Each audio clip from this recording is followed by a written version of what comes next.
desde la mañana ha estado hablándonos, bendiciéndonos de las distintas tareas que tiene la iglesia, porque la iglesia no es solamente esto, son muchas otras partes que componen a la iglesia del Señor y que realmente se están cumpliendo conforme a la voluntad del Señor. Gracias a Dios. Me acompaña en este día un joven, mi hermano Fernando Ponce. Quería que compartas lo que Dios presentó con nosotros.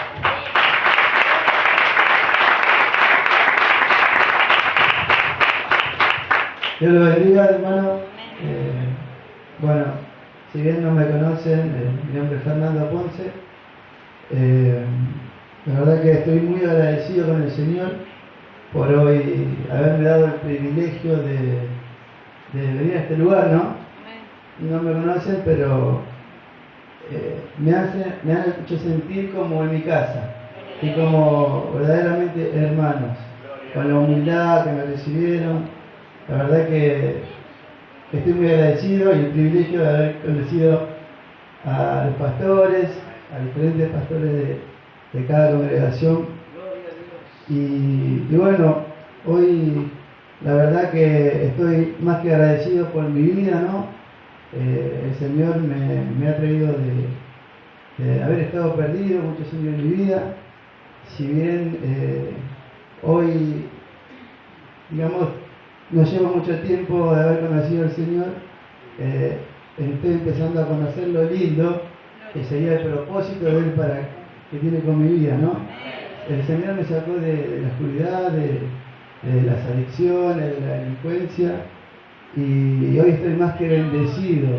Más que bendecido digo porque también hoy puedo ser de bendición. El Señor me usa y ese es el propósito hermoso que hoy estoy empezando a conocer, ¿no? Que Él es lo que quiere conmigo, que usarme a través de todo lo que pasé para poder llegar a chicos que están pasando por la misma problemática. Digo más que bendecido porque hoy, gracias y para la gloria del Señor, estoy trabajando en un lugar donde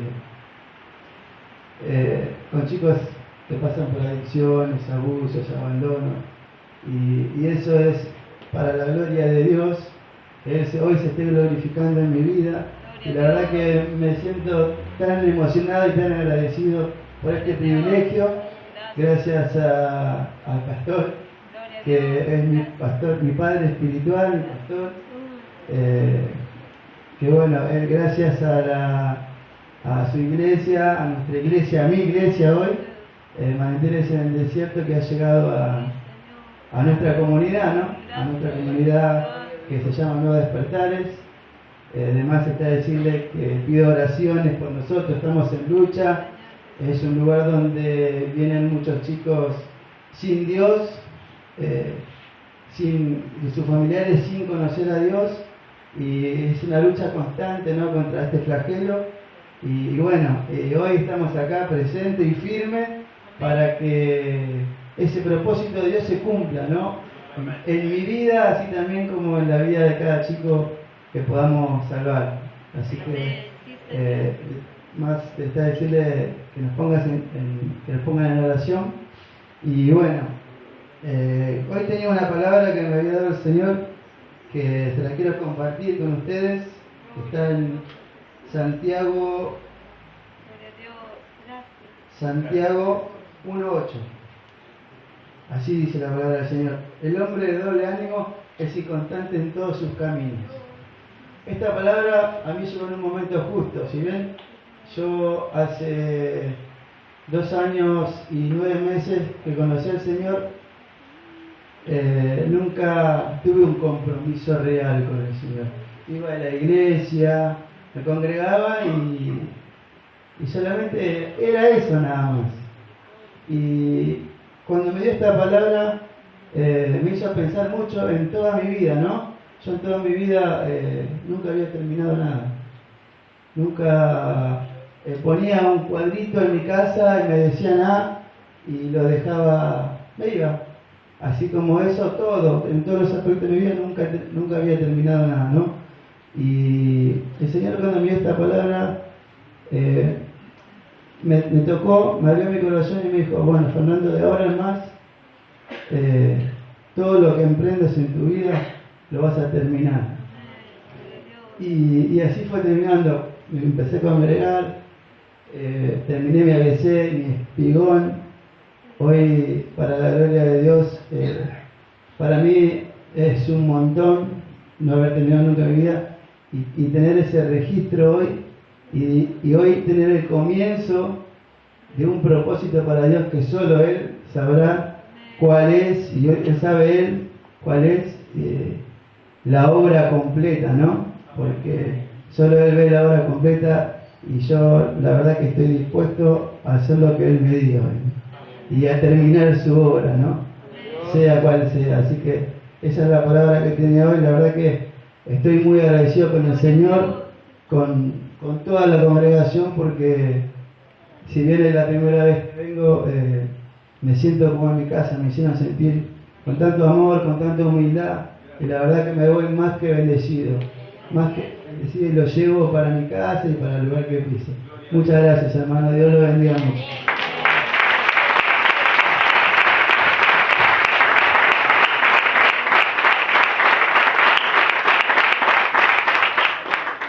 Gloria a Dios. Hermanos, vamos a abrir nuestra Biblia. Pues si no me van a tirar una rana, ya veo. En el Evangelio según San Juan, en el capítulo, ustedes no saben que no se lo puedo contar, eso es el secreto entre los de la mañana y nosotros, ¿verdad? Eso por no venir a la mañana. Eso es como el cuento del pescado. ¿Conoce el cuento del pescado? ¿No? Quédese con la espina. San Juan capítulo 5.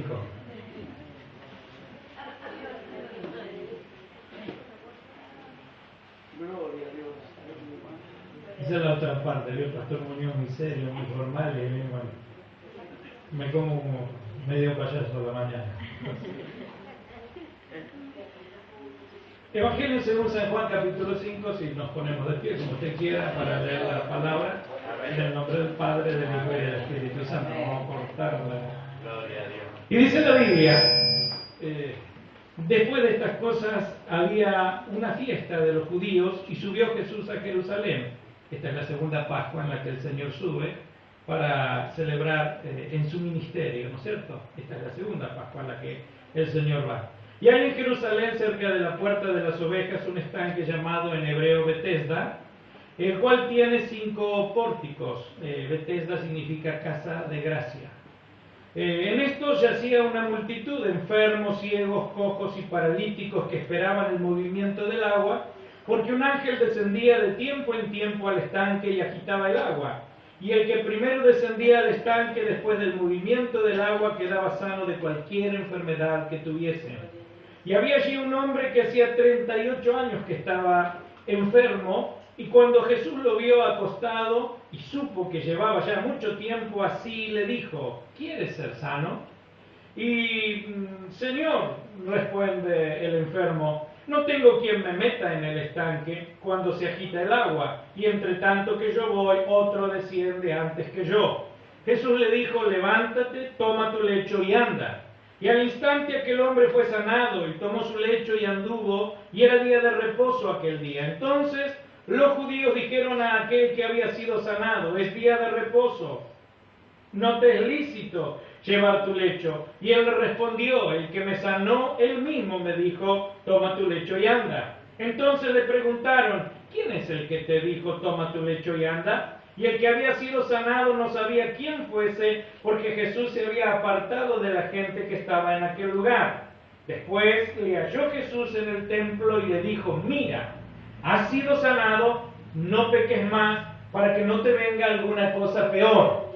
Y el hombre se fue y dio aviso a los judíos que Jesús era quien le había sanado. Y por esa causa los judíos perseguían a Jesús y procuraban matarle, porque hacía estas cosas en el día de reposo. Y Jesús le respondió: mi Padre hasta ahora trabaja y yo trabajo. Por esto los judíos aún más procuraban matarle, porque no solo quebrantaba el día de reposo, sino que también decía que Dios era su propio Padre, haciéndose igual a Dios.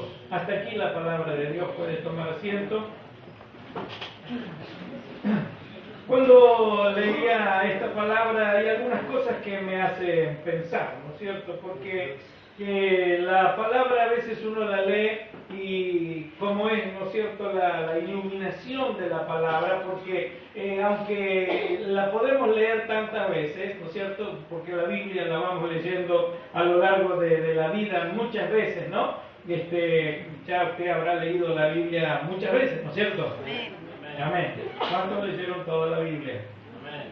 Levanten la mano, no quiero manos levantadas de los que realmente hayan leído de Génesis a Apocalipsis. A ver, nada, tenganla levantada, quiero ver. En todo lado pasa lo mismo. El 5% de la congregación. ¿En cuántos años de creyente? Acá ya parece que dejé el payaso de lado, ¿no es cierto? ¿En cuántos años de creyente? Es un problema. Es un problema porque en la palabra de Dios está la vida para nuestras almas. Amén. En ella tenemos todo el consejo de Dios, todo el consejo de Dios.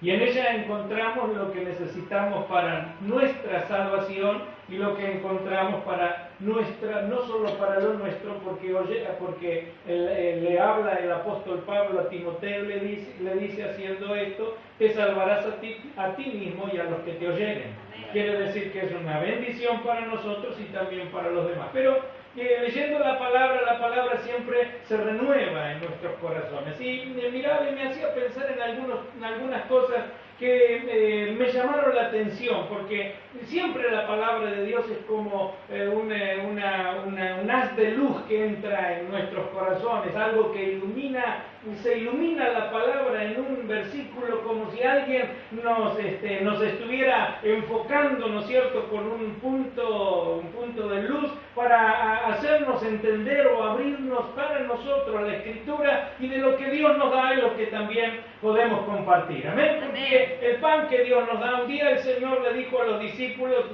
acostumbrados a que el Señor hiciera el milagro, el Señor un día le dijo a los discípulos, denles ustedes de comer, porque un día ustedes van a tener que darle de comer a otros. La iglesia, usted, mi hermano, un día el Señor le va a llamar y le va a decir, dadle vosotros de comer. Amén. Repartan el pan. Y el pan debe ser repartido de acuerdo a la voluntad de Dios, pero de acuerdo a lo que haya en nuestro corazón. Amén. Entonces, cuando pensaba en esto, me vinieron a la mente algunos pensamientos que son lo que quiero compartir, tratando de ser breve en esta tarde, ¿no? Cuando ustedes le nombran al doctor Jonas Salk o a Albert Sabin, ¿de quién se están acordando? ¿O de qué se están acordando?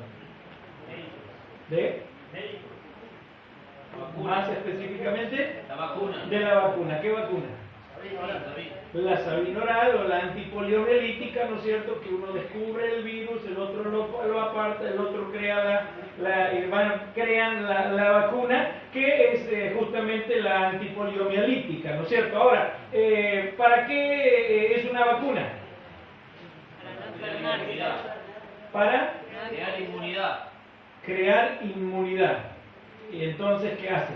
Previene enfermedades. Previene, ¿no es cierto? Previene. Por causa de una enfermedad, alguien tuvo la gracia de Dios y el conocimiento para poder prevenir, ¿no es cierto?, algo que estaba sucediendo, pero a partir de esa vacuna comenzó justamente la prevención dentro de una enfermedad que está dentro de nuestro país mayormente erradicada, ¿no es cierto?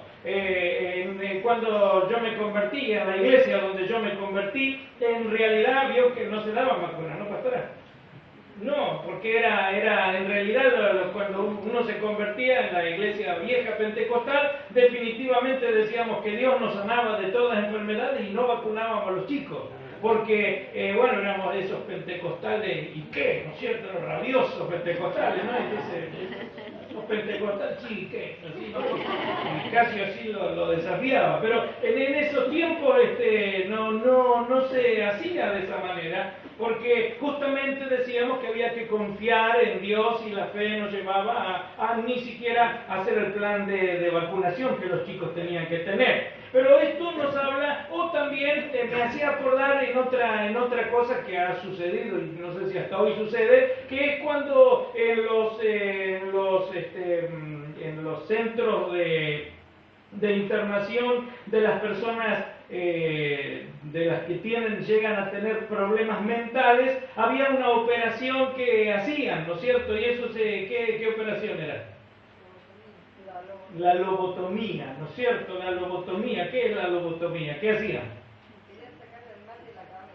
Querían sacarle el mal de la cabeza y le tocaban o le afectaban una parte del cerebro y entonces dejaban a la persona un zombie, ¿no es cierto? Le quitaban, perdía su voluntad, ¿no es cierto? Y quedaba como un muerto viviente. No, esto tampoco es medicina, esto no es medicina, porque yo simplemente hoy quiero hablarle de algo que me encontré en este pasaje que tiene que ver con la medicina, pero con la medicina de Dios. La enfermedad, cuando miramos acá, nosotros estamos viendo un problema de una enfermedad y de una solución a una enfermedad, ¿no es cierto? Y que el Señor está solucionando una enfermedad. Y entonces yo quiero analizar un poquito este pasaje. La enfermedad vino como consecuencia o dentro de la maldición del pecado. ¿Amén? Es una consecuencia del pecado, no directamente solo la enfermedad, sino que es una consecuencia, la maldición del pecado. La enfermedad vino dentro de la maldición del pecado. Lo que es maldición es el pecado.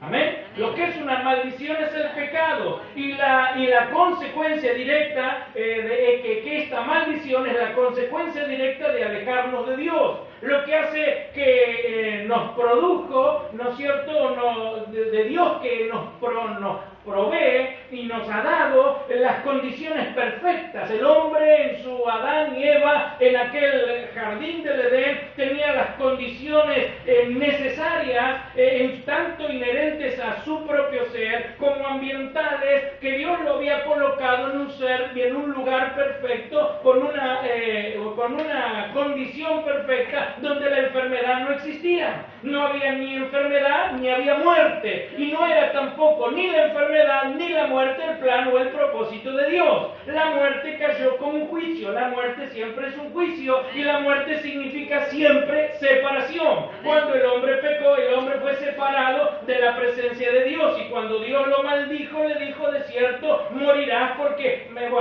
ya al alma que pecare morirá. Pero cuando después Dios habló y le dijo: de cierto polvo eres y al polvo volverás. Y a partir de ahí comienza con la maldición del pecado la muerte. ¿Qué significa? La muerte física, separación del cuerpo del alma; la muerte espiritual, la separación del hombre de Dios por causa del pecado; y la muerte segunda, que es la eterna separación del hombre de Dios. Dentro de las consecuencias del pecado, el hombre, la Biblia dice que el hombre amó más las tinieblas que la luz, y decidió por el pecado. Y como decidió por el pecado, que la raíz del pecado es la independencia de Dios, no sin consecuencias, Romanos capítulo 5 versículo 12 dice: por cuanto el pecado entró en el mundo por un hombre, y por el pecado la muerte pasó a todos los hombres, por cuanto todos pecaron. No era la muerte el plan original de Dios. Con Enoc caminó Dios y no vio muerte, porque lo traspuso Dios. Elías es el segundo que es traspuesto a la presencia de Dios, porque la muerte no era propósito, ni era el deseo de Dios, sino que lo perfecto hubiera sido pasar de esta vida a la eternidad. Por ende, el hombre pierde las condiciones y termina degradado. El pecado corrompe, deprava y pervierte a todo nuestro ser. ¿Amén?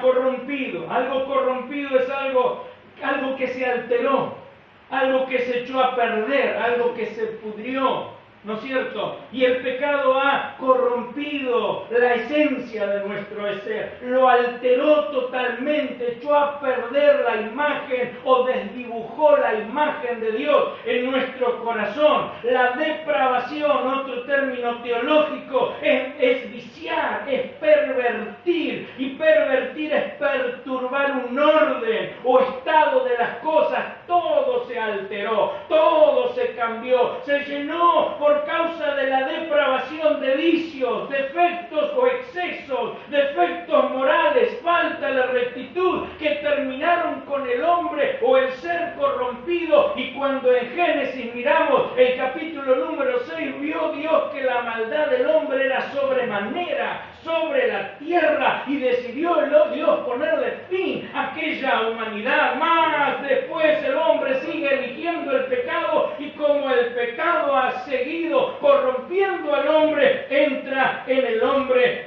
todas estas cosas, ¿no? Entonces, cuando miramos de la Biblia nos encontramos primero que el pecado es la fuente de la maldición, y que dentro de esta maldición del pecado, la corrupción, la depravación, el vicio y la perversión han traído la enfermedad a nuestra vida. ¿Amén? Bien. Yo sé que su cabeza se está trabajando mucho. Está pensando, porque hay muchas teologías también con respecto a esto, ¿no? Entonces, pero lo bueno es que trabaje la cabeza.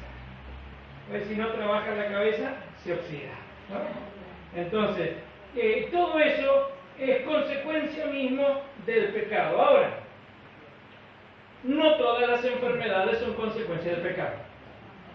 ¿También estamos de acuerdo en eso? Amén. No todas las enfermedades son consecuencia de eso. ¿Se acuerdan del ciego? Esto ya lo dije, pero quiero que lo repita. Repetirlo. Se encuentra el Señor con el ciego de nacimiento, y los discípulos dicen: Señor, ¿quién pecó, este o sus padres, para que éste naciera como nació? Y el Señor dice: no pecó ni este ni sus padres, sino para que las obras de Dios sean manifiestas en él. Amén. Cuando Lázaro está enfermo y se va y se muere, le preguntan los discípulos: Señor, y le hablan los discípulos le hablan al Señor, y el Señor dice: no se preocupen, porque esta enfermedad, esto es para gloria de Dios, no es de muerte, es para gloria de Dios. Es para gloria de Dios. Dios quiere glorificarse, ¿no es cierto? Y cuando miramos este pasaje, acá sí encontramos un detalle. Acá sí encontramos un detalle que aparentemente nos justifica la enfermedad como sí consecuencia del pecado. Porque cuando se despide el Señor de él, después de haberlo sanado, le dice: vete y no peques más, para que no te venga algo peor. Quiere decir que lo anterior, deduciendo o interpretando la palabra, lo anterior era consecuencia del pecado, ¿no es cierto? Y si él continuaba en la misma condición, las cosas que le iban a venir iban a ser peores. ¿Amén? Entonces, y nos enfermamos también justamente por causa de la corrupción y de este cuerpo que está sujeto a la corrupción, ¿no es cierto? Así que cuando miramos encontramos que Dios tiene poder para sanar toda enfermedad.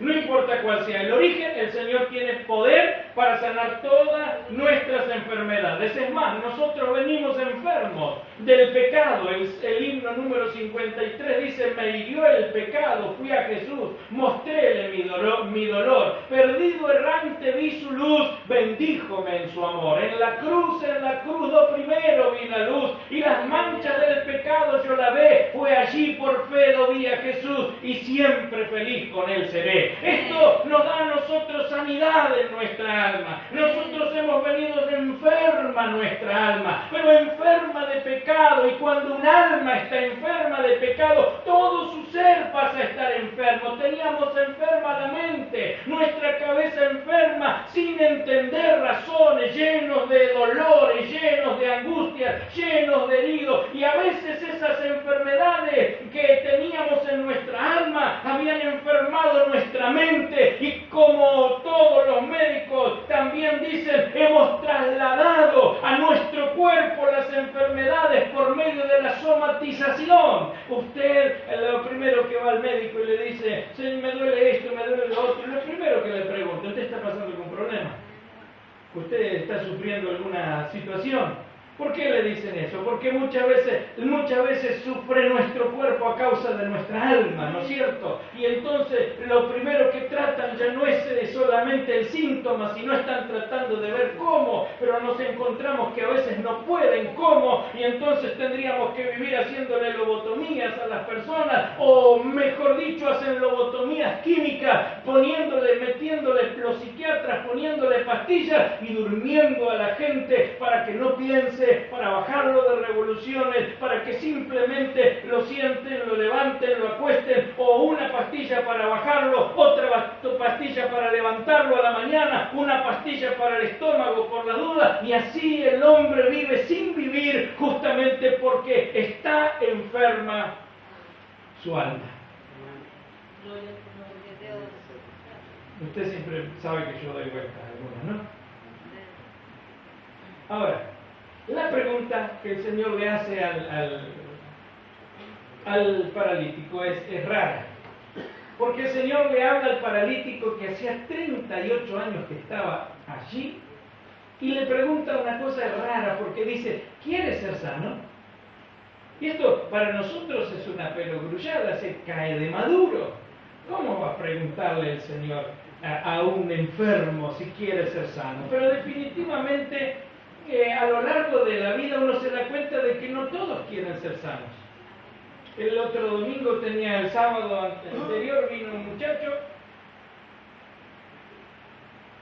42 años, y dice, pastor, estoy buscando la muerte. Cansado de la vida porque adicto de una manera espantosa, habiendo conocido la verdad, se alejó de la verdad y se metió en el fango más grande que a usted se le pudiera ocurrir. Me dijo y me contó un montón de cosas y dijo, estoy buscando la muerte. Y entonces le hablé del Señor, lo llevamos al Señor Jesucristo, le digo, tenés que aceptar al Señor y tenés que recurrir al Señor como el único que puede traer sanidad a tu alma, salud a tu cuerpo, salud a tu mente. Vení mañana a la iglesia, vamos a orar por vos ahora, pero vení mañana al culto. Y yo lo vi. Y adentro de su cabeza, yo vi que estaba negociando, que estaba sumando y restando. Y dijo, no sé si voy a venir. No sé si voy a venir. Porque a veces el paralítico, si decía que sí, ya no tenía un medio de vida. 38 años viviendo de limonas. Pero como dice el criollo, mal, pero acostumbrado. ¿No es cierto? Porque nos acostumbramos a lo que sea, viviendo de miseria, pero vivimos, punto, listo, nos acostumbramos. Y entonces el tipo, una vez sano, iba a tener con sus dos piernas, iba a tener que salir a laburar. Y ya se iba a ya tenía que levantarse temprano. Y ya tenía que ir a buscar el sustento y ya no había más ninguna otra cosa. Por otro lado, le gustaba la lástima de la gente. Estoy hablando de una manera, el pensamiento en mi mente, ¿no es cierto? Le gustaba la lástima de la gente, le gustaba que la gente le dijera, pobrecito, pobrecita, vos no tenés nada de culpa, vos sos una víctima de la vida, vos sos una víctima de las circunstancias. Si vos no hubieras nacido en esta casa, si tus padres hubieran sido diferentes, si hubieras tenido plata, si te hubieran educado, si esto, si lo otro, si no te hubieras casado con quien te casaste, si no hubieras nacido donde naciste, si aquel hubiera sido tu padre, si tantas cosas que nosotros decimos y nos gusta, que nos acaricien con lástima, que nos acaricien con cosas que nos como dice el criollo, nos soban el lomo y nos hacen simplemente hacer sentir que no somos responsables de nada, que no tenemos que cambiar nada, que la culpa es del otro y que si el otro no hubiera hecho con nosotros lo que a nosotros nos pasó, la vida sería mejor y estamos como el perro en el rincón, lamiéndonos las heridas, pero sintiéndonos cómodos de esa manera. Por eso el Señor pregunta, ¿quieres ser sano? Porque definitivamente tiene que ver algo. Y entonces, ¿qué es lo que pasa? El Señor sana, porque el Señor ahora utiliza una medicina. La medicina es la ciencia cuyo objetivo es prevenir y curar las enfermedades humanas, ¿no es cierto? Y entonces el Señor le aplica una medicina a esa enfermedad, no que es la alteración de la salud que él tenía. ¿Cuál medicina le aplica? Hay medicina preventiva, hay medicina correctiva, hay medicina curativa, hay medicina paliativa. ¿Qué medicina le aplica? El Señor simplemente porque tiene poder le sana de una manera milagrosa. ¿Amén? Él le sana de una manera milagrosa. No estaba en él, el Señor aplica su poder y con su poder levanta al paralítico. ¿Bien? Pero después agarra el recetario y le da una receta. Y le da una medicina, que es una medicina preventiva. Yo combato, yo no me declaro diabético, pero tengo diabetes, ¿no es cierto? Entonces me como una docena de empanadas, pero con Coca Light, ¿no? Entonces... Ahora, si yo hubiera cuidado mi salud antes, yo no lo hubiera tenido. A mí me tendría que haber agarrado mi señora y cocido media boca, ¿no? Con cocerme media boca ya comía la mitad, ¿no es cierto? Pero como no usé de la prevención, entonces ahora tengo que usar de la medicina que corrige los males que yo mismo me he causado, ¿no es cierto? Entonces, el Señor me sana, pero ahora le aplica una medicina que es preventiva. Y le dice, vete y no peques más para que no te venga alguna cosa peor. Porque él sabía que podía estar expuesto a algo peor si él no le daba el consejo. Porque justamente no peques más para que no venga una cosa peor es el consejo de Dios. Y muchas veces la medicina preventiva para nosotros es tomar todo el consejo de Dios. Es aprender a ver y a buscar el consejo de Dios. Y el consejo no es como a veces la gente viene a nosotros, los pastores nos pasa siempre lo mismo. Vienen y nos cuentan las cosas, pero no nos preguntan. Había una hermana que decía, pastor, ¿puedo ayunar? Pastor, ¿puedo orar? Ya me vienen a preguntar, pero cuando se metía la pata hasta el caracú, nunca venía a preguntar, ¿no es cierto? Se venía como a hacerse ver, ¿no es cierto?, a ver si podía orar y ayunar. Pero a veces la gente viene con todas las cosas cocinadas, ¿no es cierto? Los jóvenes mayormente vienen con todo cocinado, y cuando vienen con todo cocinado, yo les tengo que decir, vos no me venías a pedir un consejo, vos me venías a comunicar. Y cuando vos me venías a comunicar, yo no tengo nada que decirte. Hacé lo que vos creas que crees y lo que venías a decirme, pero no me digas que yo opine, porque si yo opino, tengo que desarmarte el paquete. Entonces, la cosa es de otra manera, no me viene a comunicar. Ahora, el consejo de Dios es preventivo. Porque la voz de Dios es una voz admonitoria, es una voz de advertencia. El profeta Jeremías, lea todo el libro de Jeremías y va a encontrar que demasiadas veces el profeta le habla al pueblo de Israel. Y cuando le habla al pueblo de Israel le dice todos los días, desde temprano y sin cesar. Es la voz de Dios que siempre, desde temprano, anticipadamente y sin cesar, la constancia en el consejo de Dios para prevenirnos de que no lleguen cosas a nosotros que nosotros seguramente no queremos y que seguramente no nos van a hacer bien, pero que necesitamos previamente escuchar el consejo de Dios. Y la mejor medicina para nosotros es la medicina que nos advierte, es el consejo de Dios que nos guarda, es el consejo de Dios que nos indica el camino correcto para seguir, es aquella voz del Espíritu Santo, es la voz de la palabra autorizada de la palabra de Dios, es la voz de un consejero o de uno como el apóstol Pablo que no rehúsa dar todo el consejo de Dios para que no nos venga ningún mal peor o para que no lleguemos a caer en las distintas situaciones en las que a veces caemos sin oír el consejo sabio de nuestro Padre Celestial. Amén. La mejor medicina es la medicina preventiva. Me acuerdo, ¿es el consejo dado o es el consejo pedimos? ¿Por qué? Porque por medio del consejo yo estoy pidiendo ayuda. Pedro se estaba hundiendo y dice, Señor, sálvame. Porque definitivamente a veces nosotros, los pastores, nos encontramos como bomberos. ¿Sabe cómo es el bombero? El bombero llega cuando el incendio ya está declarado. Cuando sale el bombero hay que buscar qué se salvó. Hay que buscar qué quedó en pie. Porque todo lo demás ya es parte del fuego, ya es ceniza o simplemente está deteriorado y hay que ver qué queda. Y a veces cuando vienen a nosotros, vienen cuando el incendio ya está declarado. Y cuando nosotros no podemos hacer nada porque la medicina había que tomarle antes. que es la medicina preventiva, oír el consejo de Dios. Pedir ayuda en la hora de la necesidad. Porque a veces nos largamos solos y nos manejamos solos y decidimos solos y hacemos y deshacemos solos. Y recuerde, la esencia del pecado es la independencia de Dios. El hombre le dijo a Dios: Dios, no me digas cómo tengo que vivir, no me digas lo que tengo que hacer, no me digas cómo debo hacer, con quién me tengo que casar, con quién me conviene y con quién no me conviene, con quién tengo que ser socio y con quién no tengo que ser socio, qué tengo que hacer con mi vida o qué no tengo que hacer con mi vida. Yo con mi vida hago lo que quiero.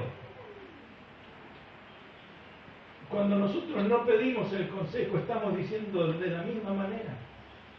Porque no estamos oyendo el consejo de Dios ni estamos pidiendo ayuda.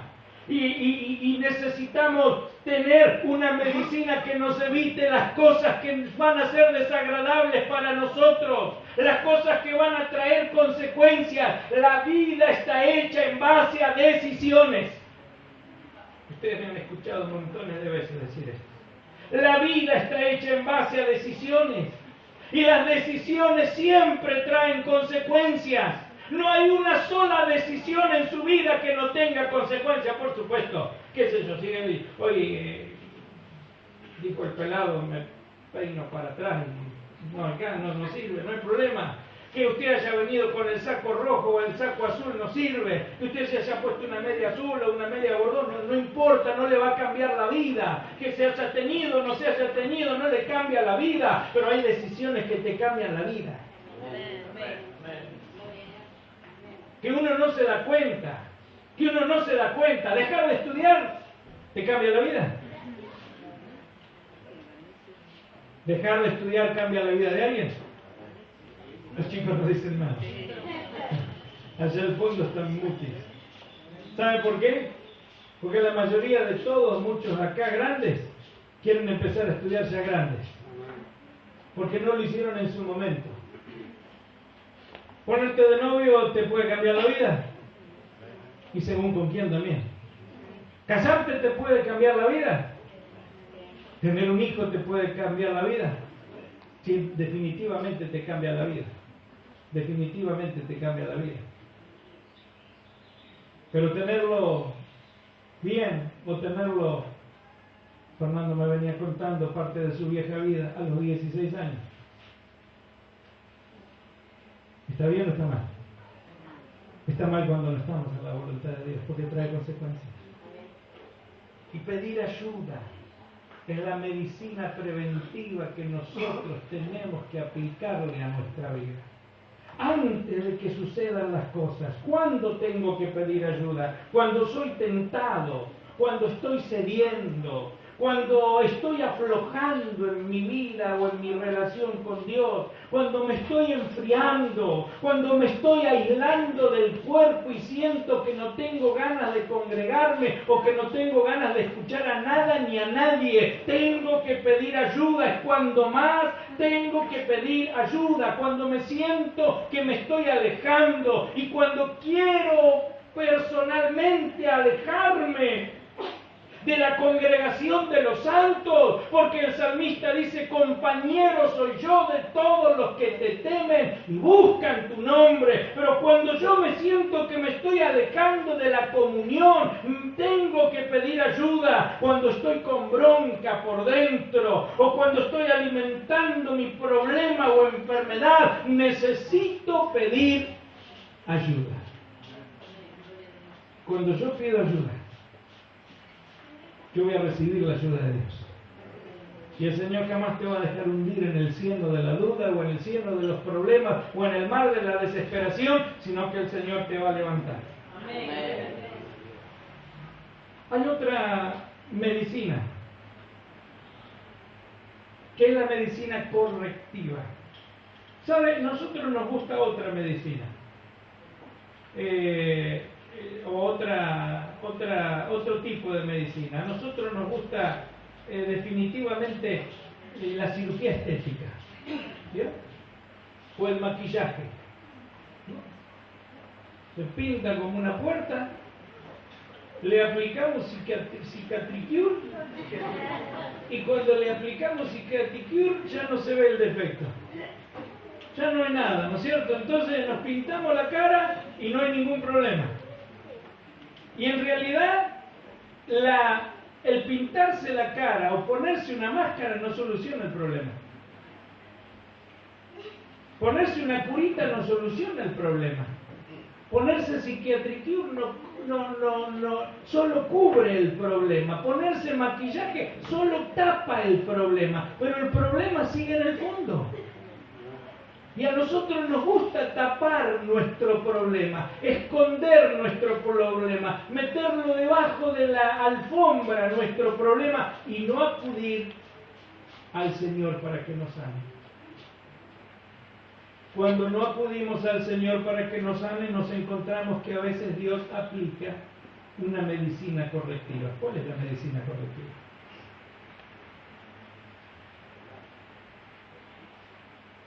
Yo le leo. Hijo mío, ya habéis olvidado la exhortación que como a hijos se os dirige, diciendo, hijo mío, no menosprecies la disciplina del Señor, ni desmayes cuando eres reprendido por Él. Porque el Señor al que ama, disciplina, y azota a todo aquel que recibe por hijo. Y si soportáis la disciplina, Dios os trata como a hijos. Porque ¿qué hijo es aquel a quien el Padre no disciplina? Pero si se os deja sin disciplina, de la cual todos han sido participantes, entonces sois bastardos y no hijos. Por otra parte, tuvimos